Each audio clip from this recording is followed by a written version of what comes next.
Bonjour et bienvenue, voici notre tour d'horizon économique, géopolitique, énergétique et boursier. Nous sommes le vendredi 4 août et pour comprendre comment tourne la planète finance en cette période estivale grelottante, c'est sur la bourse au quotidien et nulle part ailleurs. L'épisode du jour s'intitulera Safari boursier, chasse à l'éléphant ou chasse au gnou. Alors en ce qui concerne les éléphants, on est servi et on est bien servi. Il y en a 3 dans le corridor. Le premier, le plus évident, c'est la hausse des taux. Et ça fait 15 jours que ça dure. Et ça fait 15 jours que les indices boursiers n'en tiennent pas compte, ou si peu. En tout cas, les taux longs américains viennent de reprendre 35 points. Les taux longs européens, 25 points en moyenne sur l'OAT et sur le Bund. Autrement dit, ça y est, on a repricé un nouveau tour de vis sur les taux mi-septembre.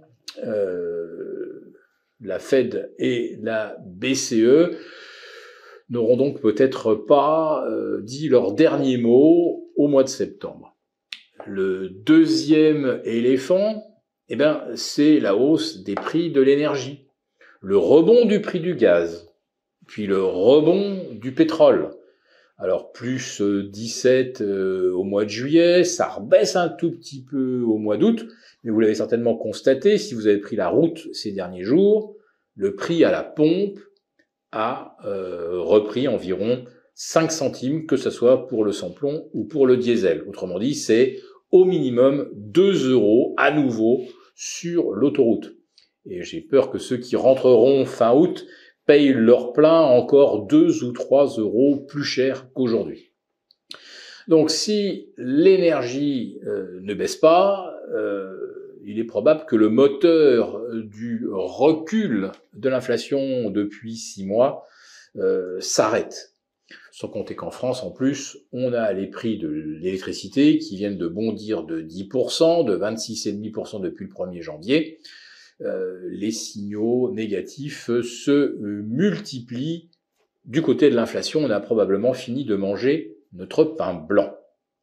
Le troisième énorme éléphant, même si celui qui est en face de nous masque les deux suivants, c'est évidemment la taille de la dette américaine, 32 700 milliards de dollars, et la nécessité pour la refinancer de lever 300 milliards de dollars par mois d'ici la fin de l'année, puisque depuis le relèvement du plafond de la dette de début juin, on va accroître cette dette de 1800 milliards d'ici le 31 décembre. Autrement dit, l'endettement américain va progresser de 3,8%. Ne cherchez pas plus loin d'où vient la croissance américaine de 2,4%. Elle est évidemment financée totalement à crédit. Mais ça fait des années que ça dure. Alors je pourrais presque vous parler d'ailleurs d'un quatrième éléphant. Ça devient tellement dur aujourd'hui d'augmenter les encours sur les cartes de crédit avec de l'argent qui coûte 24%, que le consommateur pourrait bien également rendre les armes cet automne. Oui, aux États-Unis, les encours sur les cartes de crédit se montent à 7 000 $ par Américain, en regard d'une épargne qui n'est que de 5 200 $. Autrement dit, tous les chèques fédéraux, tout l'argent quoi qu'il en coûte de 2020-2021 a maintenant été dépensé. Et si j'ose dire, le consommateur est maintenant à l'os. Si vous lui rajoutez en plus de ça à nouveau de l'inflation cet automne, je ne sais pas comment l'économie pourrait ne pas tomber en récession. Et ça, c'est le leitmotiv, c'est le mantra des marchés. Non, il n'y aura pas de récession. Oui, l'inflation a été terrassée, on va continuer de la faire baisser jusqu'à fin 2024. Mais si ces mantras et ces credos s'avèrent erronés, alors là, attention, parce que là, c'est plus la chasse aux éléphants, là, c'est la chasse aux gnous.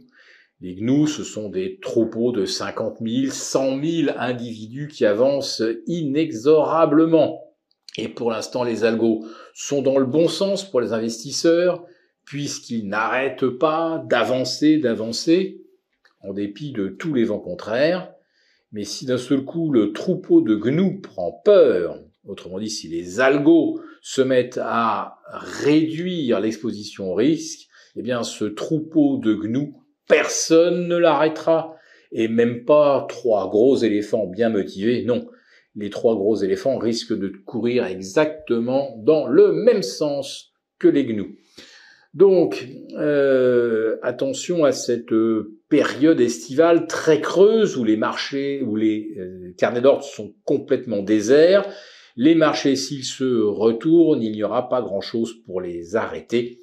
Et donc, le troupeau de gnous algorithmique pourrait bien faire autant de dégâts que 3 éléphants dans le corridor.